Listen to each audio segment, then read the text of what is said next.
everybody. An Easter bunny. Whoa, yeah, that's the microphone. I know. Hi. So the name of my talk title today, to celebrate this Easter, is called New Soul. It's supposed to be featuring freedom, wouldn't you know? But he's walking up and back. But right now, so that everybody can see our other new little soul. I don't even think he's 30 days yet. So, on the planet.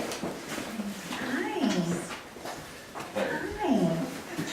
But I'm going to put him back in there. I know. I know, okay. All right. Hi. What a good sport you're being. Yes, I know. This is Wakan, for those of you who haven't met him, and his name means sacred. Yeah. Yes. And for those of you who knew Shadow, if you notice the markings are nearly identical, other than he's got a cross on his chest instead of a diamond. But he's got the little white tip on his tail and the 4 white little feet. I know. All right, Wakan, your turn is over. Will you walk? Are you gonna go say hi? I know, Freedom, you wanna come up with me? Or you're gonna lay down and watch him? Okay. You shall be.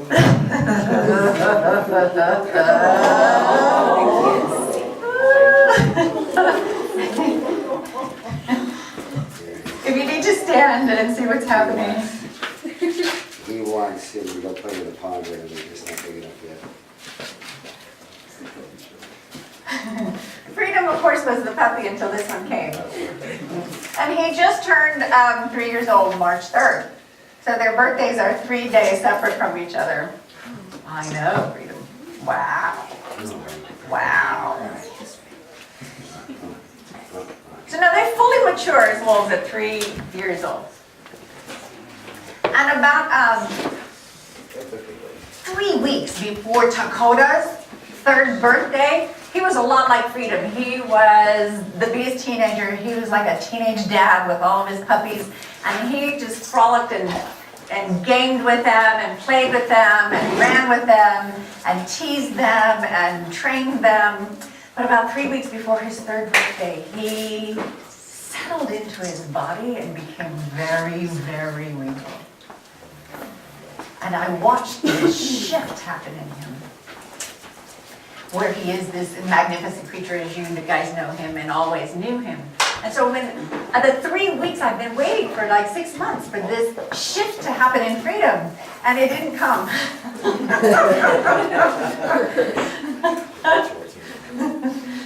So he did not shift into anything else but being himself and into the role that he likes, which is the gatekeeper.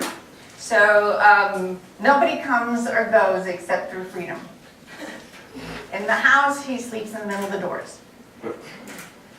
When people come to visit, if I let him in the enclosure in the first place, if he doesn't have to wait, then he's at the gate. People have to walk right by him, and he stands right at the gate. Right, Freedom? No. I know. We have to really watch him with the puppy because he at first was really afraid of it. Like he'd sniff him and then back up like, what? What is that? And you should know it would jump in front of him and snap at him and go back off. And he'd go, all right, all right, all right. And then he'd go along his way. So as the days go by, because we've only had him now 2 weeks Thursday. As the days go by, Freedom gets more and more possessive. And inches in closer and closer and closer. But then he'll get really close and he'll just sit there and he'll look like he's being very peaceful, and all of a sudden he'll take his paw up and poke him. No, he's strong. He's 115 pounds and whoa, he pokes the baby. The baby kind of like has learned now to turn around and snap at him. And then Freedom like dances around him so that he won't step on him. He's not like mean or anything. He just wants him to play. He wants to play with him, and he's not big enough yet. So you guys have heard about old souls and new souls and young souls, and we had a visitor here yesterday, and I lifted Wakan up, and he looked at me, and one of the women spoke out loud and said, "Oh, wow, look how old and wise he is already." So we'll see. But I kind of looked at him and thought, and saw an old man. But you know, in this experience, when we come here, when we get here, we're new souls. To all the new souls that are around us, no matter how many times we've been here before maybe, or come back, or if this is our first time, we're all having a new experience with each other. And somebody came over and had dinner with us this week, and I said, "Go, sit down, just watch him. Watch him hear." He just started hearing last Sunday, so he's only been hearing for a week. So you can imagine the new sound, and how much in a moment he is for each new sound, for each new moment, for each new smell. We've forgotten to live that way because we're worried about what's going to happen tomorrow or this afternoon, or, you know, what am I wearing, you know, for Easter? It's just, we're stuck sometimes in our minds about where else we need to go. And we've forgotten, and we've gotten locked into this pattern rather than experiencing in the moment. And it's the new souls that come in their lives that slow us down, so that we can look and we can see the preciousness of life that's sitting right in front of us.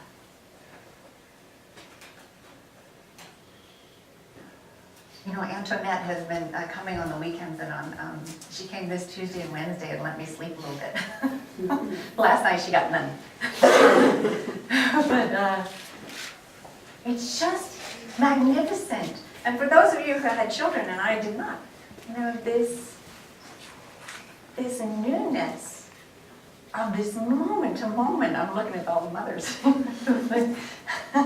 this newness of these new souls that have come here to join us in this journey, whatever it is this journey is, our divine connectedness to each other.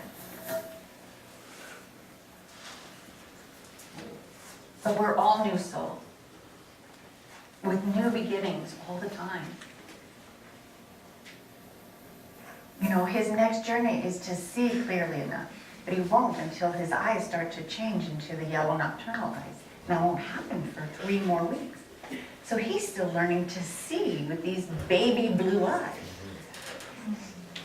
He's learning to see what's in front of him. And so it's all a mystery. And yet you should see him run in the house now. He just takes off. He trots sideways like a horse, you know. Flips around on 4 feet. He's very, very strong.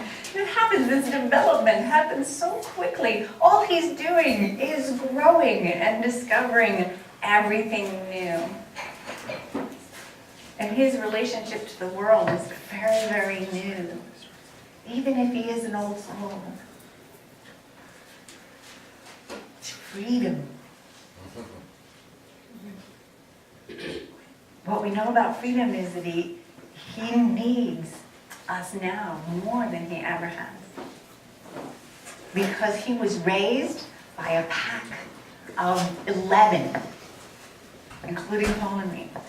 So the 9 other wolves raised him. He was the only one. And now it's his turn to help with this boy. And he's willing and ready to. He just is not quite mature enough to understand.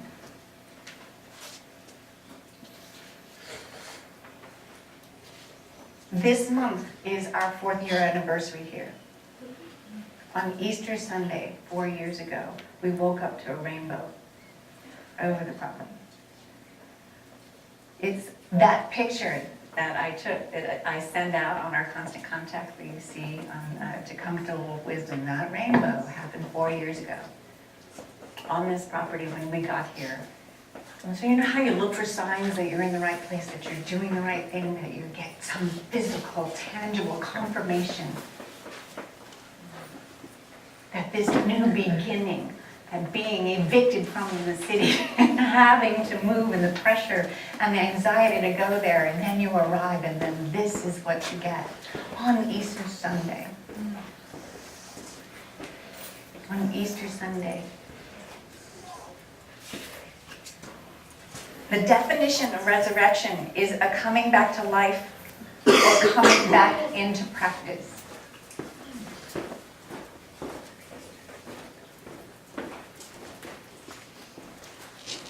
That's kind of the message that I want to talk about, that's something that had happened every single day to every single one of you. Coming back to life and coming back to practice. And I think the clearest message, because Easter Sunday is usually a celebration of the resurrection of Jesus, the man they called Christ.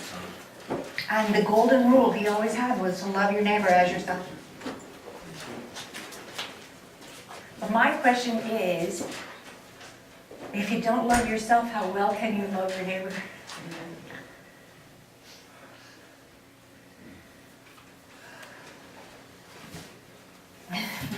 Johnny Depp says this: the only creatures that are evolved enough to convey pure love are dogs and infants. How many of you love yourself as much as your dog loves you?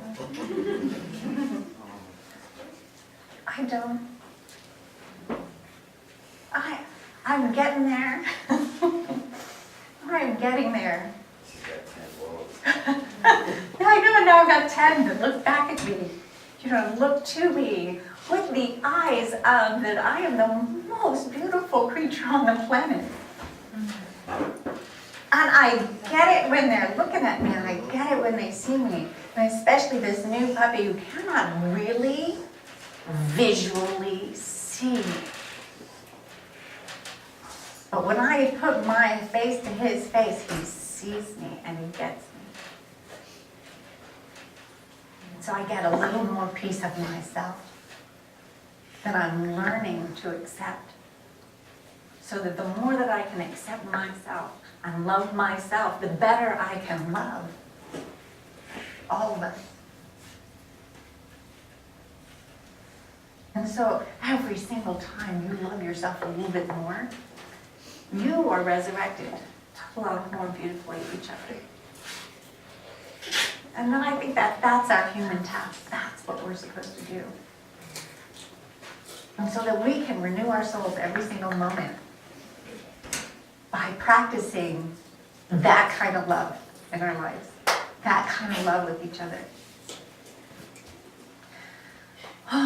So wherever you sit, we're going to sing our opening song. And then for those of you who know it, please join me. Those of you who don't know it, you'll hear it. Just sit in your chairs, relax, you're here. The chair is holding you. Gravity's got that chair. You cannot fall.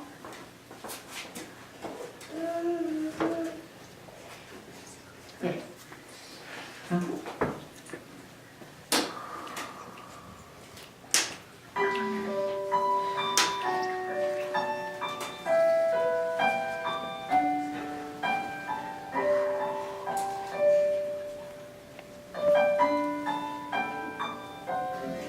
You are held in the hands of grace, forever safe in the arms of love.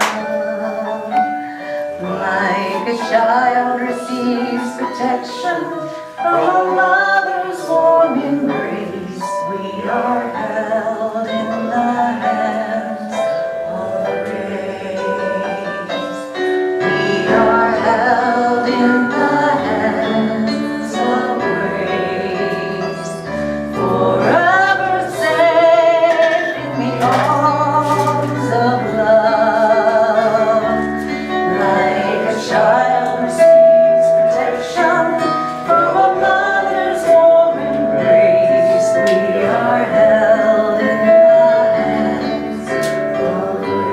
We are held in the hands of grace.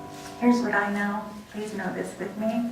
I know that standing here in this beautiful space looking earth basis, I know that there is intelligence, a life force, a creative energy, whatever you want to call it, I call it God, that runs in, around, and through us and is in the marrow of our bones and deep within our souls. And that we have a divine purpose because we were created divinely, mathematically correct in each and every way. And so is everything else in the universe. And we are connected to this stuff because we're made of it. And so all of nature and all of the natural world, the seen and unseen, this is who we are. And then I sit and I rest my tailbone and I sit myself in this grace, knowing who I am always, intellectually and soulfully as well. And I claim that your heart's desire is being met every single moment, and that your soul yearns for this knowingness, this beingness, and will lead you in divine direction. Because you are a divine being. And I know for each one of us that we can resurrect this idea at any moment that we forget it. And trust and know that this unseen truth, that there is faith and hope in that. And that there is nothing in this outside world that can affect or change who you are inside. And how you got here and what your divine purpose is. So I say thank you, thank you, thank you for this knowingness, for all the good that has come before me, that is here now, that is in my wake and within my grasp. I release this knowing that it is done, that the universe has you in the hands of grace, that all the universal laws of the universe say that this is so. And we can all say, and so it is. And so it is. Amen. Amen. Namaste. Aho.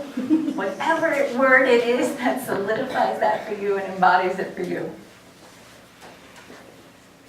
A man named Brian Weiss says, for truly we are all angels temporarily hiding as humans. Those are the possibilities. I think that was what every ancient being, what every ancient teacher, and especially Jesus came to say, to tell us. Now the words have gotten mixed up along the way to mean that he was the exception. And that we were nothing compared to him. And yet I believe that he was the great example. And that was what he was trying to tell us. That not what he was saying he was, that we all were this. And that this is what we have been called on to do. But during the life and times of Jesus, they were in occupied territory. The Romans ruled. Most of the money was at the top, the 1% and 2%. It was the ministers and the theologians and the big merchants that were like the middle class, which made up about 3% of the population. And then where Jesus was in Israel, the rest of the Jews were pretty much slaves and impoverished and ruled. And so for a new soul to come along and start talking the way he was talking, you know what I mean, embraced by so many of the masses, being told they were less than the others, constantly. And that it's so easy to slip into those kind of civilizations. It's happening all over the world today. It's happening here in this country to me. It sounds all too familiar, right? Mm-hmm. So to come together and then worship on different ideas about knowing of this man that called Jesus, that came and said all of this wonderful stuff, but most important, love your neighbor as yourself. Because if you do, you cannot do wrong by them. But if you have and are full of self-hatred and lack, and you become selfish, and you become somebody that needs to hold on because there's not enough. You know, there were some burdens that were left here. I always ask people to burn their burdens and fill the basket. And some of them burn really easy. Last week there were some diehards. And it makes me laugh. Because I had 2 pieces of paper. I don't read them. But I lit fire to those 2 pieces of paper. I cannot tell you how many times. So I was like, burn, burn, burn. And I can't help but think that that is part of the energetic. You know, those burdens needed to go. And they were really intent on staying. I got them finally.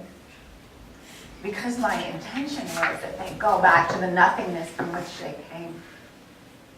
To release the pain of that burden for whoever those 2 people were.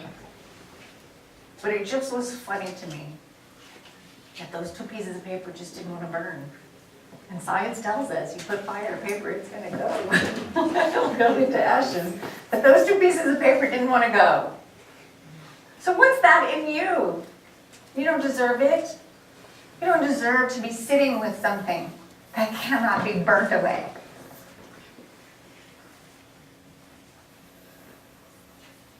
You don't deserve to be sitting with anything that hurts your heart enough so that you do not feel the newness of life every single day.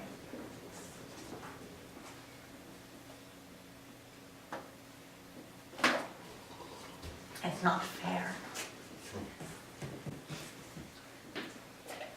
If you bring forth what is within you, what you bring forth will save you.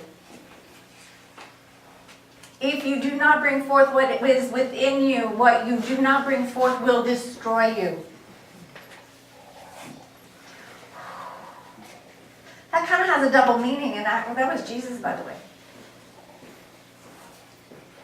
Whatever is within you, the good and the bad, bring it forth. One will save you, one will destroy you if you don't. Whatever you're holding on to that is not love for yourself and love for your fellow being and love for the world that you live in and love for the planet we live on, it will destroy you. And it will destroy the people you say you love.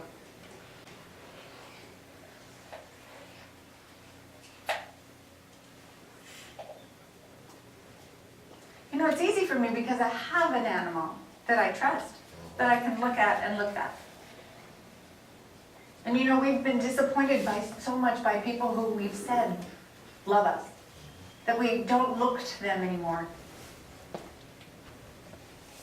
Do you know what I mean? We look to them to see one more time if maybe we'll get what we need. You know? And we've disappointed those people to such an extent that sometimes when they come to us, we're so ashamed that we can't look back. And that those are the moments that you really, really, really need to catch the eye. To look with love that's in you. With whatever microcosm is left, if that's all you can muster. So that the love between you can be rekindled, can be reignited and repracticed again, revived, resurrected. I have family members that will never, ever get there.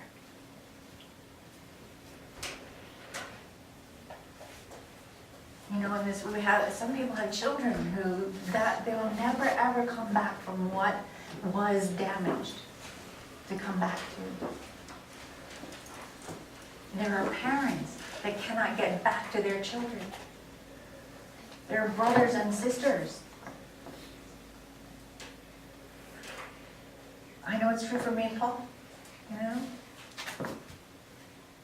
My mother said to me, I don't even remember the conversation, but I remember this. She said to me at one point, and I was young, she said, "Oh, Colette, you were born old." And I'll never forget it. Because I thought this woman did not know me. I thought she had no idea who I was. That's the way I felt like she treated me. It's still true today.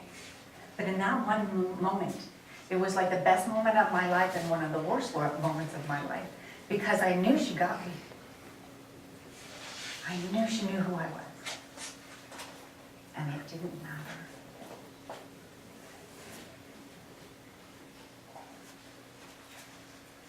But I will say that I took the positive of that. I was born old. Which meant to me was that I knew that I had a knowingness, that I had something inside of me that could be seen, that I could be proud of. So it was the best moment of my life and the best present that my mother could possibly give me, given who she is and was and cannot be for herself. In that moment, I was seen by her in a way that I've never been seen before. And it gave me what I needed to go forward from there. It gave me what I needed to be here in front of you.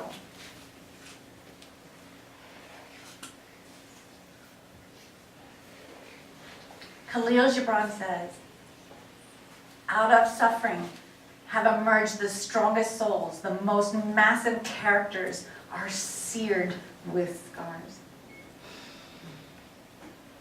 I don't think you can avoid getting hurt in this way.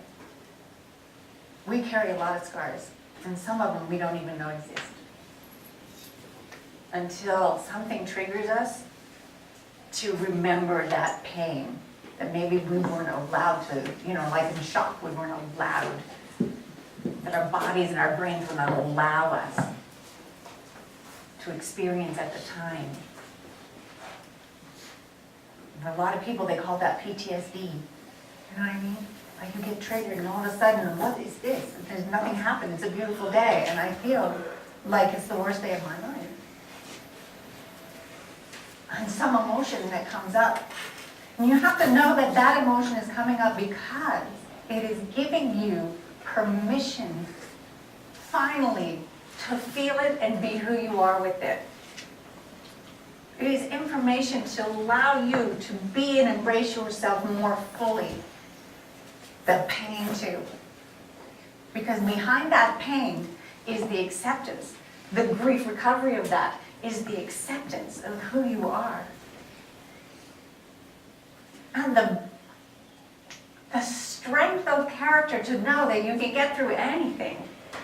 Because what is inside you is divine. They say that a lot, that God will not give you anything more than you can handle. I don't think there's a God that's out there that, like picks and chooses who gets what. I don't believe that. But the God inside of you, the God that created you to move your soul through this life in a divine way. And if that's true, then that means that you are divine too. I'm using that a lot today. Because I don't see the value of worshiping things out there for the faith. I see worshiping what's inside of you and sharing it with your community. Sharing who you are with who you are, with who they are. Namaste. The God in me sees the God in you, and together we are one. That's what that means. Sometimes the best and wrong times of your life can coincide. It is a talent of the soul to discover the joy in pain, thinking of moments you long for and knowing you'll never have them again. The beautiful ghosts of our past haunt us, and yet we still can't decide if the pain they caused us outweighs the tender moments when they touched our soul. This is the irony of love.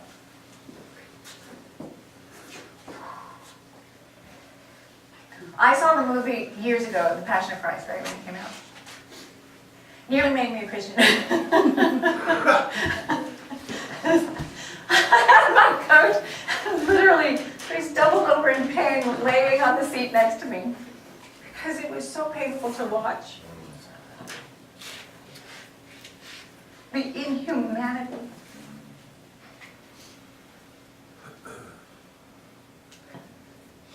And what we're told is his ability to love them anyway, past and beyond what was happening to him. And that's the message. There was a quote that I found, and I'm just going to say it because I didn't want to delve into it because it's so complex, you know, the quotes from Jesus and the Bible and what they say about him. But, you know, basically he said there's no credit for loving someone who loves you back. You know, thieves, murderers, everybody else, they have people who love them and they love back. Do you know what I mean? So what's the credit? If only the people you love deserve your love until they don't deserve it anymore. Do you know what I mean? We're just back and forth and not loving or not loving, and then having to measure up again once again. We're deciding to love based on lovability. There is no such thing. You were made in love. There is no opposite to that. The only choice is for you to know and accept it in your heart and let that grow inside of you as best as you can. You know, my best and blessed thing on the planet is that I have them to show me every time I look at it. Times 10, 11. Because I got him too. You know? And sometimes we forget with each other. So I gotta go get them to remember. You know? It's not so easy because we've been socialized totally different. We've been socialized that some people matter and some people don't. And if anything you can do today, let's resurrect a new idea. Do you know what I mean? Especially in your life, if you can, because you're hearing this message. Let's make a commitment and a choice to resurrect the new idea. That you are a new soul in this new experience with every single moment that you live. And that is precious. And it is who you are. And here's what's really interesting. I got so involved in this that I forgot to introduce Karen to sing her first song. So, knowing that every moment is perfect, Karen, please come up. Karen Canfield. Hello. Hello. Happy Easter. Thank you, you too.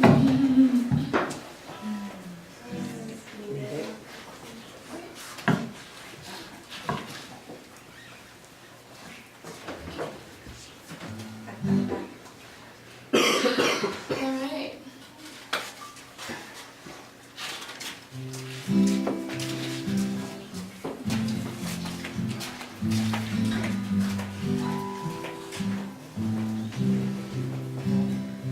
I'm a new soul. I came to this strange world, hoping I could learn a bit about how to give and take. But since I came here, felt the joy and the fear, finding myself making every possible mistake. La la la la la la la la la la la la la la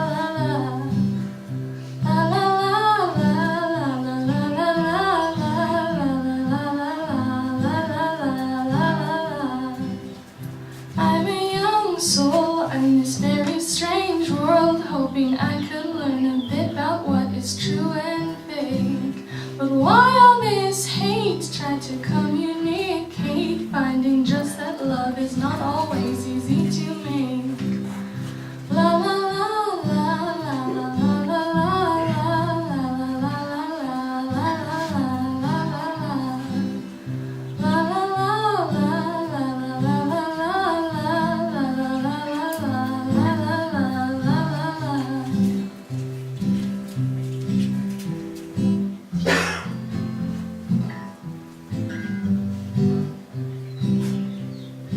This is a happy end,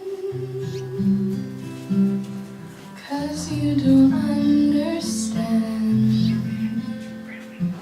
everything you had done. Why's everything so wrong?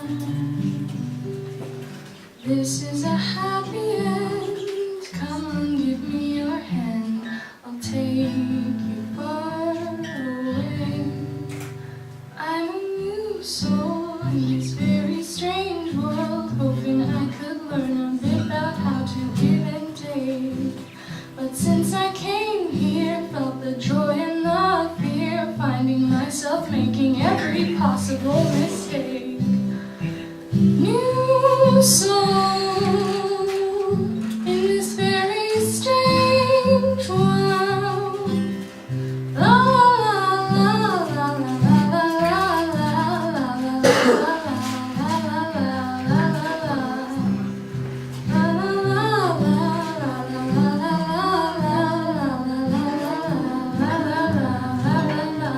Everybody, la la la la la la la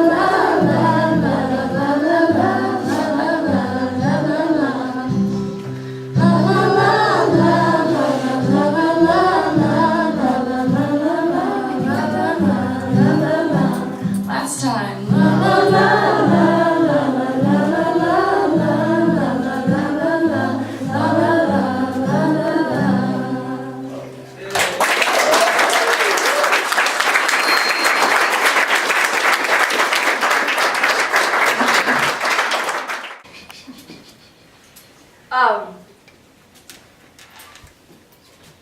What orbit of the planet has put you and me in this place at this moment when time takes a breath and we dance on the edge of our dream?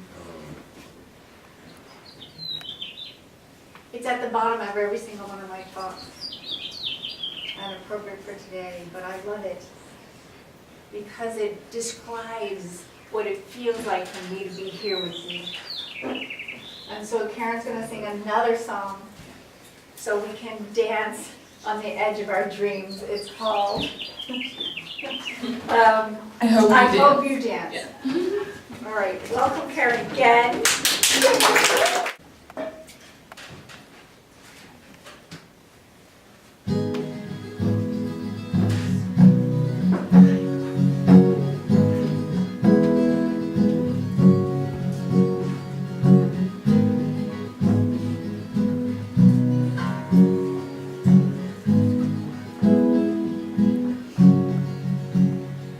I hope you never lose your sense of wonder. Get your feel deep and always keep that hunger. May you never take one single breath for granted. God forbid love ever leave you empty-handed. I hope you still feel small when you stand beside the ocean. Never one door closes, I hope one more opens. Promise me that you'll give faith a fighting chance. And when you get the choice to sing it out or dance, I hope you dance. I hope you dance. I hope you never fear those mountains in the distance. Never settle for the path of least resistance. Living might mean taking chances, but they're worth taking.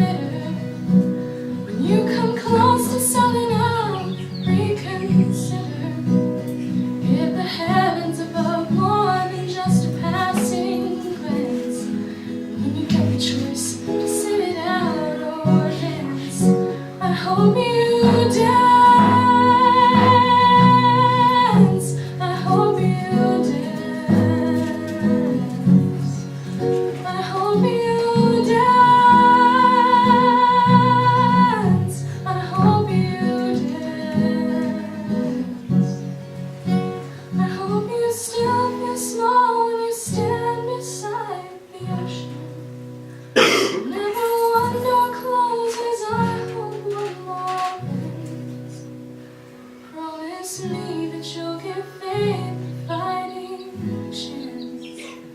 And when you get the choice, just sit it out or dance.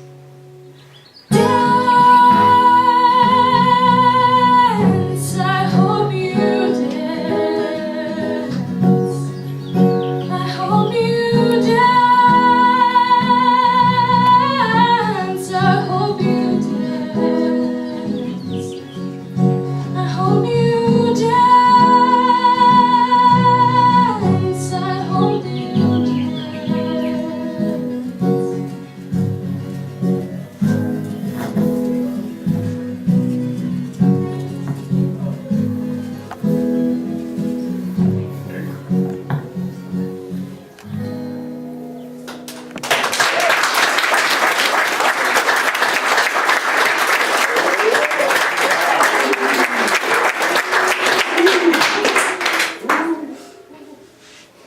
They like it too.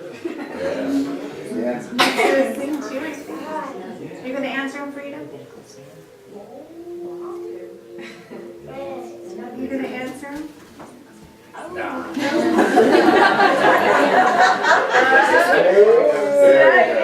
Good boy. Good boy. Thank you, Karen.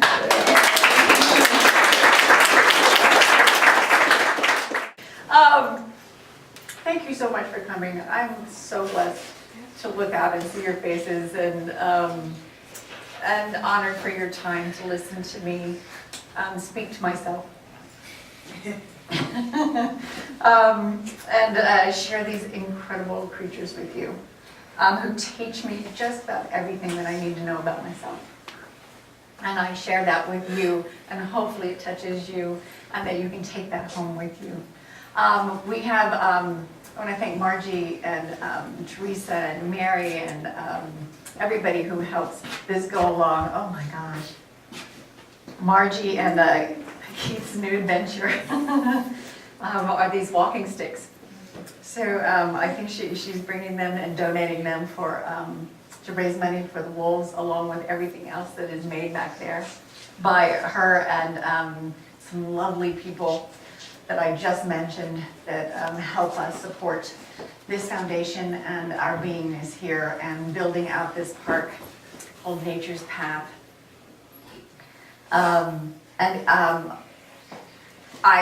I would really say thank you in advance, and want to say thank you in advance for any monetary contribution that you can send our way, because it costs a lot to do what we do.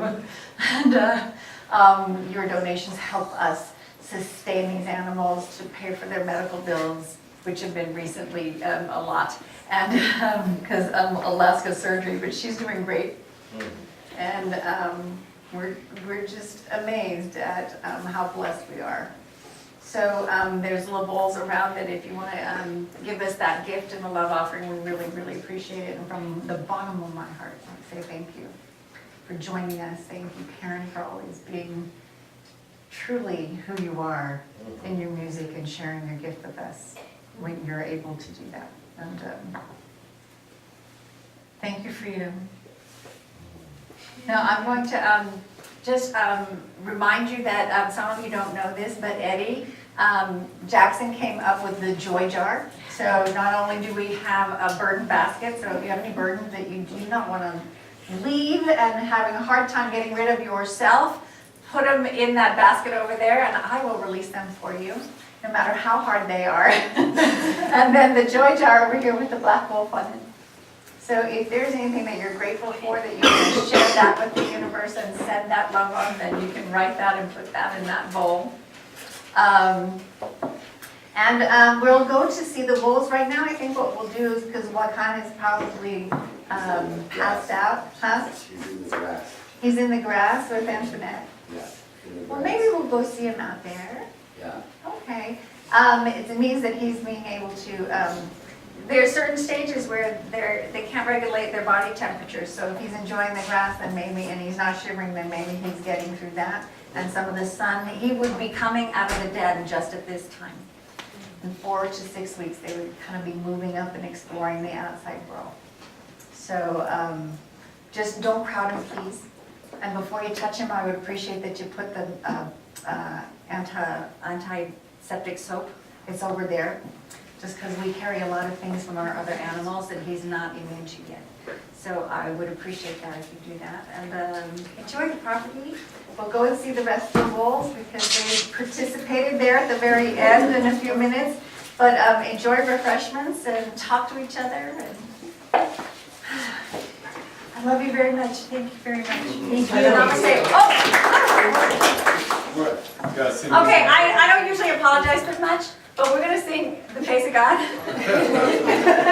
This is called I Haven't Slept in 2 weeks. For those of you who have stayed up nursing all night long, even though I don't nurse, I just get a bottle ready. It's a lot of work. So, because there's people who love this. So we're going to sing Face of God. There's sign language to it. Doug, could you come up with me? Sure. This lovely man, we went to ministerial school together along with his lovely wife, Sharon here, but this man taught me this song. Oh, yay! So I can't sing it without him. And he taught the sign language and all of it. So anyway, stay here with me. Okay. So this is how it goes. I'm going to let you do it because if I'm doing it wrong. The face of God. So you are the face of God. I hold you in my heart. You are a part of me. This is the sign for we are connected. You are a part of me. You are the face of God. Yes, Connor. Thank you. Okay. Thanks, Connor.